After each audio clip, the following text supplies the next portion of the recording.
So I wanted to put together a new video on a workout program that I just designed to basically start getting my fitness level and body composition improved by the end of 2022 going into 2023. I feel like my fitness journey has been kind of on and off. I started and I recently hit a slump, and then recently this year, within last couple weeks, months, and before I had myself going to the gym twice a week, and now I have decided to increase the frequency to 4 times a week. And to go over it, it's basically I saw some articles stating that exercise routines, like where you're gonna go to the gym, it's recommended that you do something very in depth, in the sense that if you do 1, 2, 3, 4 days consecutively, that's better than doing 1 day on Monday and then 1 day on Friday and then maybe 1 day on the weekend, which is what I was doing. So it's better because the body responds better to a one thing at a time, I guess you could say, one focused thing at a time, instead of trying to do one thing and then do a bunch of different things and then go back to that thing. And so that's what I was doing. So so far I've gotten through 3 days out of the 4-day split, because I started on a Tuesday. It's going to be Monday, Tuesday, Wednesday, Thursday, and I started on a Tuesday. So next week I'm going to go ahead and start with legs, which is which is the first day. I put down quads and hamstrings. So I'm going to be doing like 3 sets, because the shoulders and lats day, which you could say back, but I like to say lats just to be a little bit more specific. The muscle group, the rhomboids is a different situation, but I mean, I didn't want to put so many words right there. I just say lats. Lats is the biggest part of the back. So you want to go ahead and, so for the hamstring quads day, I'm going to be doing the back squat. I'm going to be doing barbell lunges. I might do dumbbell lunges depending on what's available at the gym, but that should be good. And then the leg extensions. It's a simple day, and then it's followed by stretches. I believe I have 4 sets lined up. So 3 sets. So 3 exercises, 3 sets, and with across the board, it's all 3 sets. Every single exercise is 3 sets. I feel like so far my experience has been quite well. I don't count my rest times. I just let my body rest what it needs, nor do I count the time spent at the gym. But so far, I think that the routines have been pretty good. My nutritional approach has not changed, so I still focus on carb cycling. 1 day higher carbs, 1 day significantly lower carbs, keeping the protein always at a standard, always the same, trying to keep the protein always the same. And I'm going to be introducing, some protein bars here and there, and maybe some protein supplements here and there as well. But mostly I focus on just the diet. So it's like, if I'm having low carbs, I'm having a salad with a lot of protein, good cheese, a lot of dressings and stuff like that, and sauce. I'll mix it up when I can. If I can cook some peppers and vegetables, that would be fantastic. But it just depends on what's available at the time. So when I'm having carbs, I'm being more liberal, because I'm eating out. If I'm cooking, it's going to be the best. So I'm going to try to get my whole wheat options. So whole wheat bread, whole wheat tortilla, whole wheat pasta with a good protein source, cheese, and then dressings and stuff like that, which is something that I, frequent, avocado and stuff like that during the high carbs. So I'm going to put up the workout sheet, and it has the nutritional approaches. So it has the days of training. It has the nutritional approach where you can see 1 for high carb, 2 for low carb. And I hope I can get to the point where I can start taking some progress photos soon, so I can post it up on here. So that would be the best case scenario. And like, if I can elaborate, so it's like, so like the days that I'm going to be training, the first day is supposed to be quad hamstring. So the back squat, the best exercise, and you have like basic, like I'm sticking to just the best exercise, and it's only 3 exercises. The next day is chest and tricep. I would always do at the gym. I like to do a split where it's chest, tricep, and shoulders. That's one thing that I would do. But I've decided, chest and tricep should be good, because when I think about chest, I'm gonna think about 2 exercises that I like to use, which is incline bench press, and sometimes that's not available, so I'll do flat bench press, and incline dumbbell bench press. That's it. That's what I'll always use. Another thing is for triceps. tricep push down has always been a great exercise that I've used. It's a great cable pulley tricep push down. It's always a great exercise. And then one exercise that I thought was really good when I was getting at the peak of my physique, it was overhead tricep extension with one arm at a time. So instead of doing the heavy dumbbell with both arms at a time, it's lighter weight, but you're doing one arm at a time and you're still getting the tricep, from that angle. So it's a good alternative. So that's that one. And that's the shoulders and back routine and then each routine at the end of it has a specific focus on like a few other components of fitness. So after the shoulders and back routine, shoulders and lats routine, which is basically deadlift, the best exercise. I like to do dumbbell rows, one arm dumbbell rows, isolated. You use a bench, kneel over, and then do the dumbbell row, good form in the back. And one exercise which I think is great, overhead military press is an exercise that I used to do a lot, but I think that it's also amazing exercise to do. The dumbbell overhead shoulder press, seated shoulder press, dumbbell shoulder press, fantastic exercise. Stick with that one and do that one. And then the last day is a little bit of, so the last day is biceps and calves.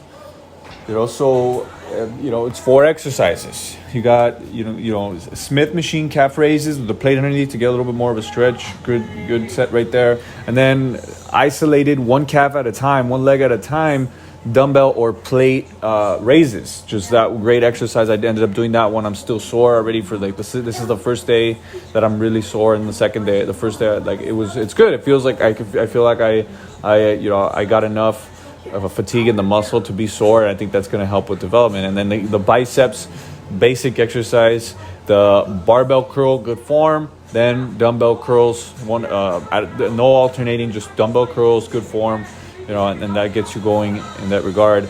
And the low volume of sets, I don't think it's I can only imagine that if you look at it, it looks like a low volume set of training, but no matter what, every time you're going to the gym, it's time consuming to get in there and get out of there. Even if you're not training for an hour, if you are training for an hour, you're literally training the whole hour.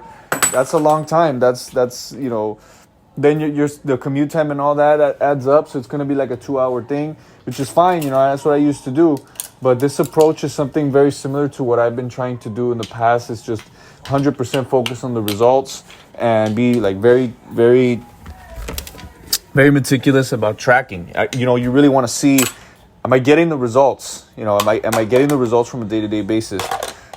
So, after the training, after you look at the training, look at the way the training is set up. After every session, there's a specific focus on different component of training. So, like after legs, it's just stretches. So it's like it's not anything specific. I think that's where I'm gonna be a little bit more liberal, but it's like a little bit of focusing, taking time after the workout to focus a little bit more on a stretching regimen.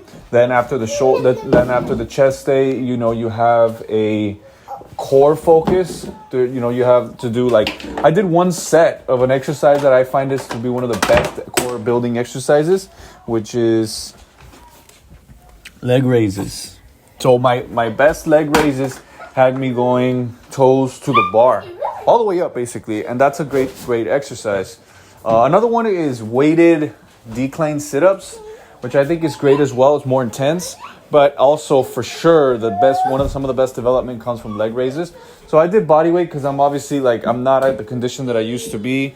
So body weight has had to be more appropriate this time around.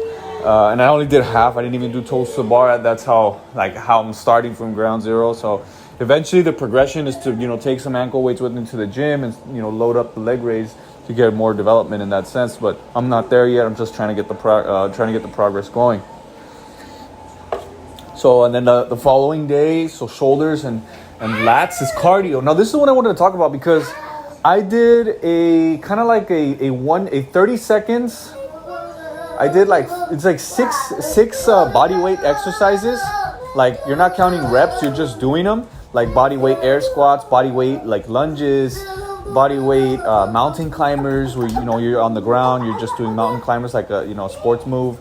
Body weight half burpees where you're going down, you're not doing the push-up, but you're just going down and coming up nonstop. and then like a body weight jog. So I believe that's like 5 or 6. I just didn't track it, but 30 seconds. You transition from one move to the next for 30 seconds, and then you get a 1-minute break, and then after that 1-minute break, you start again. Do one move to one from the other, one to the other for 30 seconds, and then another side. I tracked down 4 sets. I couldn't even make it to 4 sets. The third set had me just like, I was overdoing my fitness level. That's how low I'm at. Like, that's how low I'm starting. It's like my fitness level is low. I used to be able to handle these. These are, well, I don't know if you consider them, like high intensity interval training, but, it's, because it's not like you go, really intense and then you go really, really low. It's more like you go, it's like a circuit cardio training, which is, it's really effective. It's really, really effective. It'll get your heart rate up. So I had to stop, and that's something that, I had to stop before the 4th set, and that's something that, plagued me. But fortunately, afterward, I felt amazing. Like after that session, after my body just cooled off, I did feel like I had improved my fitness level instantly. So that was something that, it's interesting just to evaluate that. But the important thing is that that's the plan. That's that cardio focus, and then the following one is, the last one is, the one I just did. So let me see. Let me check it out. Actually, I have it right here. Yeah, so calves, biceps in recovery. So recovery in the sense that all I did, like, to just like, I could have probably like focused on, recovery. Like I could have done some, like anything that comes to mind. Sometimes recovery after a workout means don't do anything. Just let yourself take it easy, or maybe do an activity that you like that is relaxing.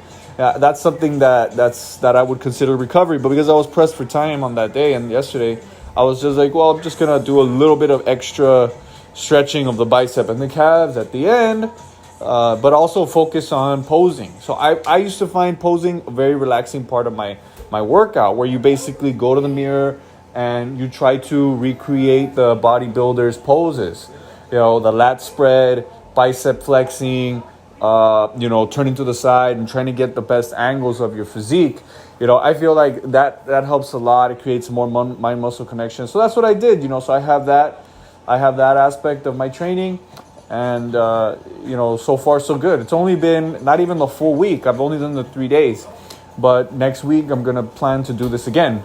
So instead of my original, instead of the routine that I was following before, which was, it was more like I don't want to spend so much time in the gym, but the time that I am gonna spend, it's gonna be a lot.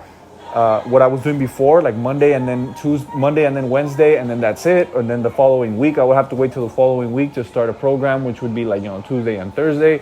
This time around, I said, okay, I'm gonna follow along with a lot of the articles that I've read online, and I'm gonna commit to something so that I can get the best possible benefits for my body, which is 1, 2, 3, like consecutive days. Let the body, if you're gonna put the body under a stress load, have that stress load be, in a controlled manner, where it's like the body will be ready to handle 1, 2, 3, 4 days of intensity. And then, when you're taking recovery and you're not intensity, you just you recover, you don't do the training. So let's see how it goes. And then, so, I got the workout sheet in the background. You can see my numbers. I put down the weights that I did. So what I do is I write down the weight that I used, a dash, and then the reps that I did. The rep ranges were really I was kind of feeling it out. By no means was I trying to lift lightweight. I was trying to lift a weight that I could, I can build a progression. I can get something going. But still, the numbers are quite low. I'm starting out from a place where I don't have the same condition that I used to, so it's not going to be that easy. But if the weight felt really heavy, I said, all right, this is going to be a heavy weight for me. I'm going to stick to a 5 rep range, 5, 6. If the weight felt okay, this is heavy, but it's manageable, I went up to 8, or maybe 10, but I went up to 8. Which I always would use as before. That's a rep range that I would use.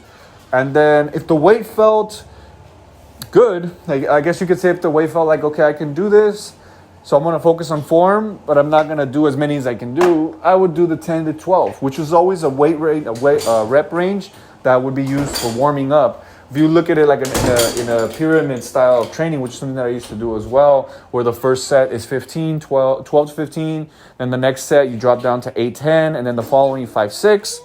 I thought that that's something that I would do, and I would do that for a lot of work, a lot of my routines before. So like if I was going to do incline bench, I would start with a lighter weight, but I would end up increasing the weight and dropping the reps. I don't know if I could even do that right now at this point because of the way my conditioning is. I don't even know if I can challenge myself to that point without overtraining. So, so what I want to do is approach it in this way where I'm going to be consistent from set to set as far as the rep ranges. And even if I do increase weight, I'll try to stick to those rep ranges. So I'll increase weight by a little bit, but I'll try to get the rep range in. So, that's let's see how it goes. I'm going to approach it in this way. If I can get results right away, I'll post up videos of progress and to see, what the feedback is. But this is brand new for me. This is something where I barely designed this routine. And hopefully by sharing it here, some of you guys could, really like get results from this as well. And then start building up my channel and see what we can do. All right. I'll catch you guys later.